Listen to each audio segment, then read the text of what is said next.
हाय friends, मैं हूं Manav. Welcome to movie Shoovy. करते हैं आपस में पॉजिटिव से नमस्कार, सत श्री अकाल, सलाम और जय हिंद। जैसे कि मैं बहुत बारी बोलता रहता हूं कि ये जो पब्लिक है ना, ये सब कुछ ज्यादातर जानती नहीं है और कभी कभी लेकिन आपको सरप्राइज भी करती है।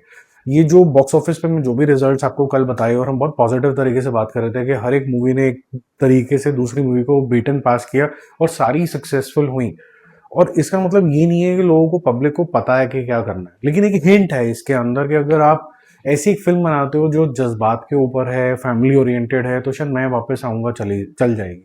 अगर आप कोई भी ऐसी फिल्म नहीं बनाते हो कि पठानों से कह दो कि चौहान आ रहा है, या फिर इस तरीके की बातें नहीं करते हो, या फिर कोई आप एक हिंदू मुसलमान नहीं करते हो, आप बोलते हो आपका काम है मूवी में जाके एंटरटेन होना, तो धमाल 4 जैसी पिक्चर आज तो उसने छप्पड़ फाड़ तरीके की कमाई करी है। तो ये बड़ा क्लियर इंडिकेशन है कि अगर आप ऐसी फिल्म बनाते हैं जिसके अंदर कोई एजेंडा प्रोपेगेंडा नहीं है, जिसके अंदर अगर कोई पॉलिटिकल पार्टी है वो रॉन्ग एट्रीब्यूशन करती है कि भाई कांग्रेस के टाइम हुई चीजें भी मैं आज क्लेम कर लेता हूं, ऐसा अगर नहीं होता है तो पिक्चर ज्यादा पसंद आती है लोगों को। आप जितना मर्जी उसको क्रिटिसाइज कर लो, वो क्रिटिक्स प्रूफ हो जाती है एक किस्म की। ठीक है, तो मेरा निष्कर्ष यही है कि इसी तरीके की पिक्चर बननी चाहिए। और स्पेसिफिकली धमाल 4 एक वार्निंग है अजय देवगन के लिए कि आप एक सही रास्ते के ऊपर चलते चले जा रहे थे, न्यूट्रल पिक्चरें बनाया करते थे।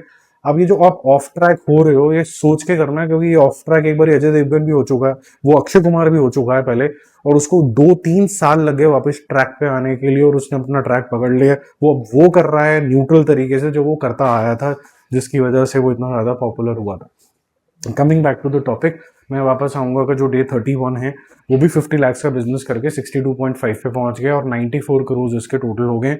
यहाँ से 100 अब थोड़ा सा डिफिकल्ट लग रहा है, बट 94 से 96 भी अगर ये कर लेता है, 2 करोड़ भी और ऐड कर लेता है, तो बहुत ही फैंटास्टिक तरीके की रिकवरी होगी। ऐसी रिकवरी हिस्ट्री में शायद नहीं हुई है। जो फिल्म ऐसा लग रहा था under 10 crore he thank you very much हो जाएगी, वहां पर इन्हीं साहब की जो फिल्म है सतलुज, उसको हर जगह पे बैन कर दिया गया है दिलजीत दोसांझ को, और उसके ऊपर पक्का लेवल लग चुका है कि वो एंटी नेशनल भी है, और उसके ऊपर पक्का लेवल लग चुका है कि आप ये जो कॉकरोच जनता पार्टी है उसके लिए क्यों नहीं बोले। हालांकि जो उसने बोला वो कंप्लीटली कट हुआ। और दूसरी बात ये भी है कि बीच में कैंची भी लगाई गई। तीसरी बात, जो सटायर है लोग नहीं समझते हैं, वो जान के ये सब चीजें बोल रहा है क्योंकि वो अपनी ही स्टेट के लिए जब आवाज उठा सकता है तो बाकियों के लिए भी उठा सकता है। जब वो इंसान फॉरेन कंट्री में जाता है, गाना गाता है और पीठ के ऊपर इंडिया का फ्लैग लेता है, तब भी तो इंडिया की ही बात कर रहा है। तो वो जो नासमझ लोग हैं वो सिर्फ कुछ लोगों की गलतियों को छुपाने के चक्कर में एक एस्केप गोट ढूंढ लेते हैं। और वेरी प्राउड ऑफ दिलजीत कि वो बोल रहा है कि मेरी बला से मुझे किसी को कुछ करना ही नहीं है। ठीक है, ऐसे ही एटीट्यूड होना चाहिए। अब वो जितने भी ट्रोलर्स हैं बोलते हैं किसी को कोई फर्क नहीं पड़ा, मैंने क्यों फर्क पहनता है, बाहर में जाओ। ठीक है, तो कॉकटेल 2 डे 24 ये 25 लाख का बिजनेस कंसिस्टेंटली कर रहा है 2-3 दिन से, तो हो जाता है 104.25, 166 करोड़ पे इसने अपना लाइफ टाइम समझ लीजिए एंड कर लिया है। वेलकम टू द जंगल का डे 17 है और आज अच्छा है, इसने बिजनेस कर लिया है 2 करोड़ रुपए का, क्योंकि बहुत जबरदस्त धमाल 4 का लोग देखने गए हैं। इसका टोटल हो जाता है 135.5 करोड़ रुपीस, कल था 133.5, और 192 करोड़ रुपीस के आसपास इसका वर्ल्ड वाइड टोटल है। तो यानी कि 200 करोड़ बहुत जल्दी इसी वीकेंड के, नेक्स्ट वीकेंड के आसपास में कर लेगी। अब ये रोज के हिसाब से 1 करोड़ के आसपास करके पहुंच जाएगी अपनी मंजिल के पास। इसको 8 करोड़ रुपए लगभग और करना है। ठीक है, तो अल्फा का डे 10 है। अगर इसकी वो जो खींचम तनाई नहीं हुई होती तो शायद ये और ज्यादा कर लेती, लेकिन आज भी 2.5 करोड़ करा है। ऐसी बहुत सी औरतें हैं जो चाहती हैं कि वुमेन सेंट्रिक फिल्में बने, ऐसी बहुत से आर्टिस्ट हैं जो चाहते हैं कि भाई वुमेन सेंट्रिक पिक्चर बने, उनको मिल गया मौका।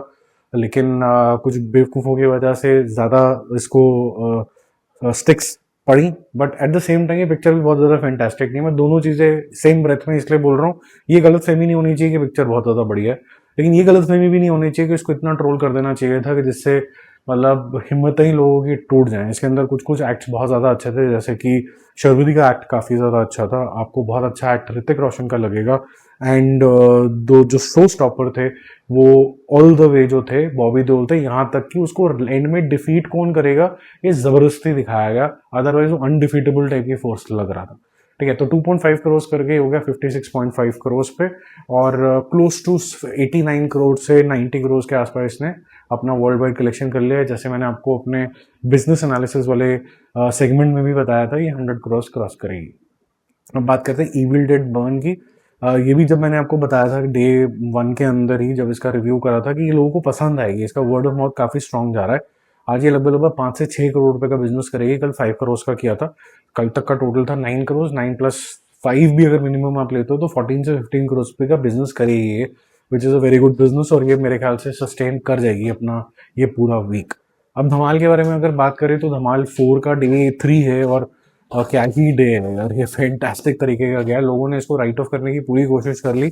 और डे 1 में मैंने आपको बोला था कि ये वो नॉन सेंसिकल फिल्म है, ये वो नॉन सेंसिकल वीएफएक्स हैं जिससे ही आपको हंसी आती है, ऐसा लगता है ये डेलिबरेटली किया गया है। Very neat and clean film which you can enjoy with your family, you will love it with your kids, your kids will have a जैसे कहते हैं ना ROFL मोमेंट, वो उस तरीके के जोन में जाने वाली ये पिक्चर है। और अगर आप दिमाग लगाने की कोशिश करोगे तो इससे घटिया फिल्म नहीं लगेगी आपको, ठीक है। बट वो आपको चॉइस लेनी है कि आप किस जोन के अंदर हो और आप क्या देखना चाहते हो। तो टॉम एंड जेरी जोन के अंदर तो आपको जरूर पसंद आएगी। 22.5 करोड़ इसने कल किया था, एक दिन के अंदर, मतलब डे 2 के अंदर। आज करेगी लगभग 28 से 30 करोड़ रुपीज, विच मीन्स जो मैंने स्टार्टिंग में बोला कि Ajay Devgan has to be very careful about his career because his 2 movies usually flop and 2 movies are blockbusters. तो उसको बहुत ध्यान से अपना करियर आगे लेके जाना होगा, क्योंकि बुढ़ापा भी आ रहा है साथ साथ के अंदर। कि आप क्या चॉइसेस लेते हो अभी के टाइम के हिसाब से।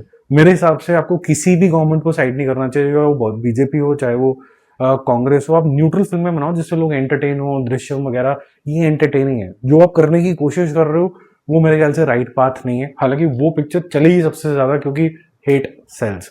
तो आज का अगर 30 करोड़ आ जाता है, कल का 39+30 69 करोड़, 68 से 69 करोड़ कंफर्म्ड बात है। और ये करीबन करीबन 90s में चली जाएगी, तो 90 odd करोड़ के आसपास, 95 करोड़ के आसपास उसका वर्ल्ड वाइड कलेक्शन भी हो जाएगा, विच विल बी फैंटास्टिक। यानी कल के दिन ये 100 करोड़ भी पार कर जाएगी। इसका बिजनेस एनालिसिस करेंगे कल, बट ये हाईली प्रॉफिटेबल वेंचर आज के दिन की कलेक्शन से तो दिख रहा है। ठीक है, बाकी जल्दी मिलते हैं रिव्यूज और अपडेट्स के साथ। Stay connected, bye bye, enjoy.